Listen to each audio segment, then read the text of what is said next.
First, Hindus restructured their philosophical and theological systems. They elaborated upon or argued against ideas developed by Buddhists and Jains. For example, Hindus accepted the belief of rebirth and redeath. They took up other concepts, such as karma, which adds up the negative and positive influences generated by good and bad deeds. Hindus also embraced the idea that karma can have an impact that carries on through several incarnations. But they rejected the notion that the Buddha had learned the way to salvation.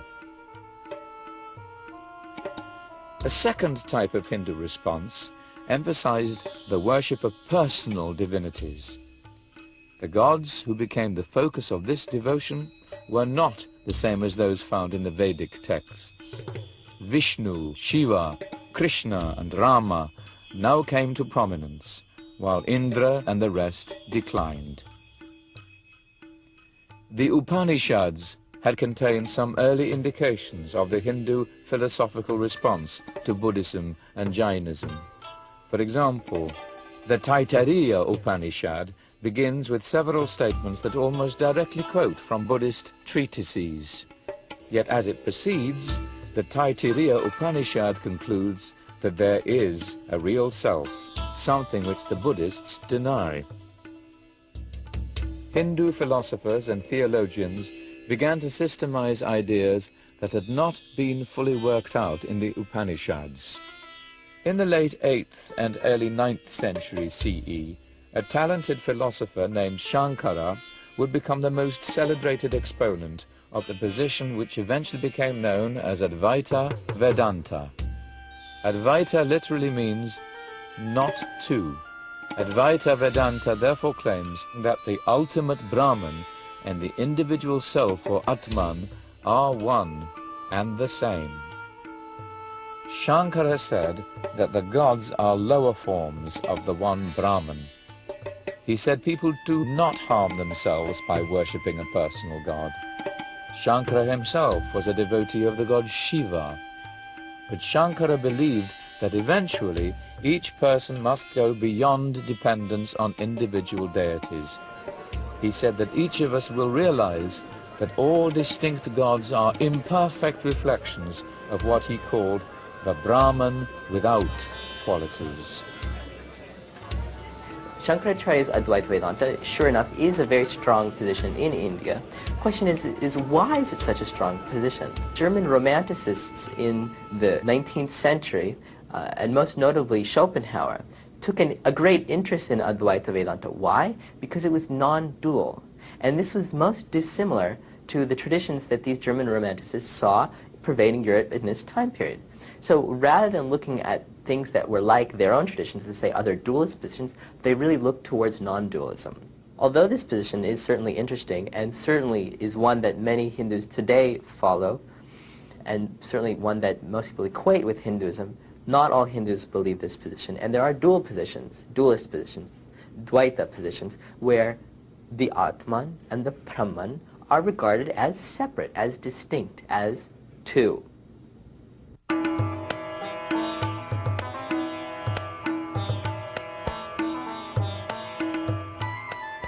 The early centuries of the Common Era saw an enormous burst of creative energy in India.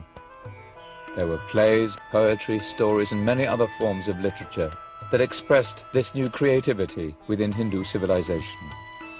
Two works came to have both literary and religious significance.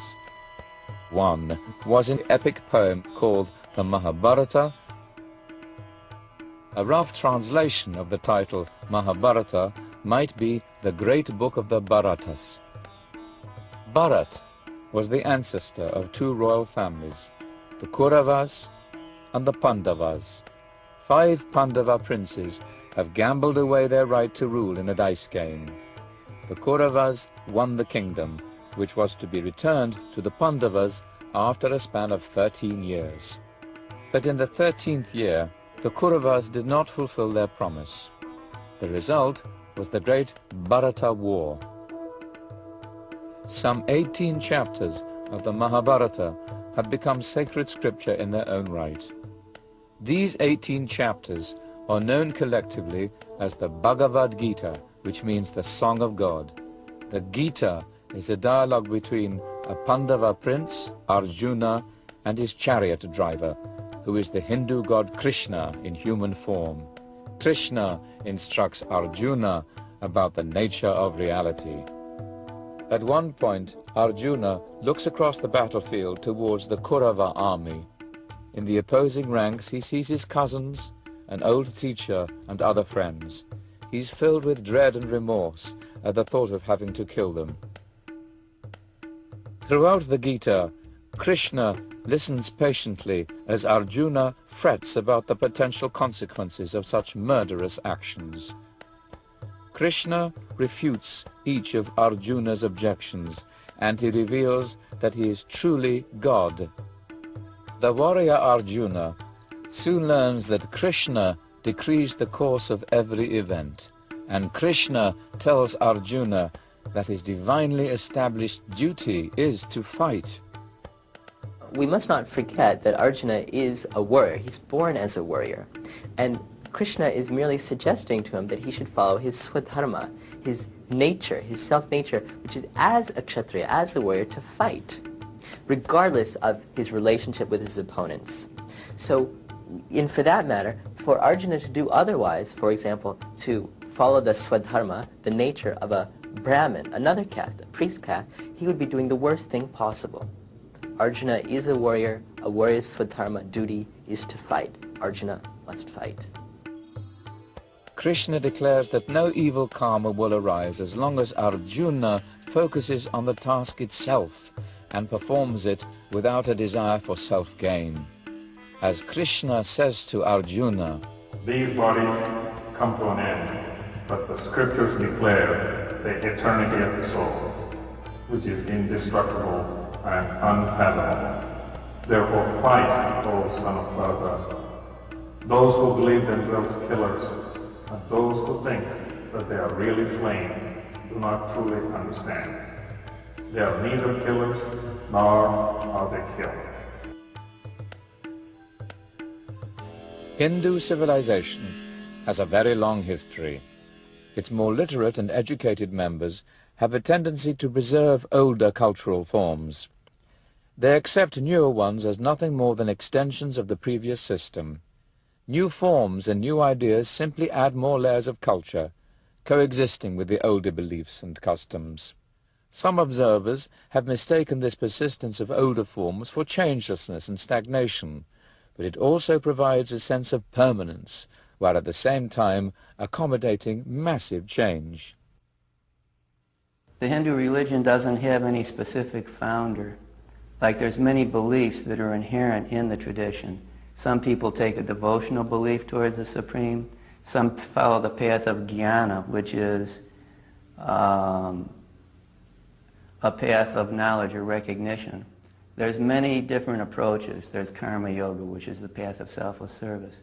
All these things. So almost any tradition or any belief that's followed, it has some parallel in the Hindu tradition. The symbol may be slightly different, but what it represents is paralleled in the Hindu tradition.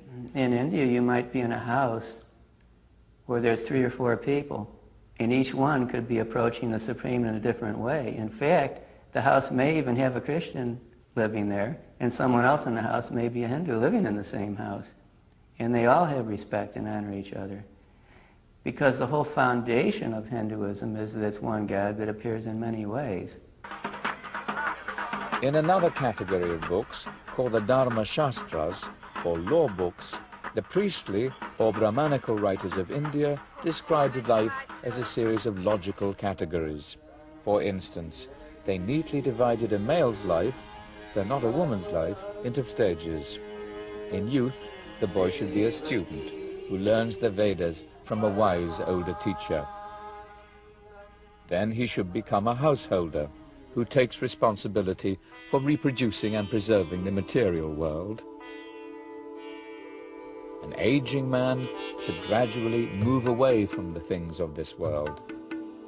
While the laws of Manu advocate strict celibacy for young men, another Hindu text from the early centuries CE, the Kama Sutra,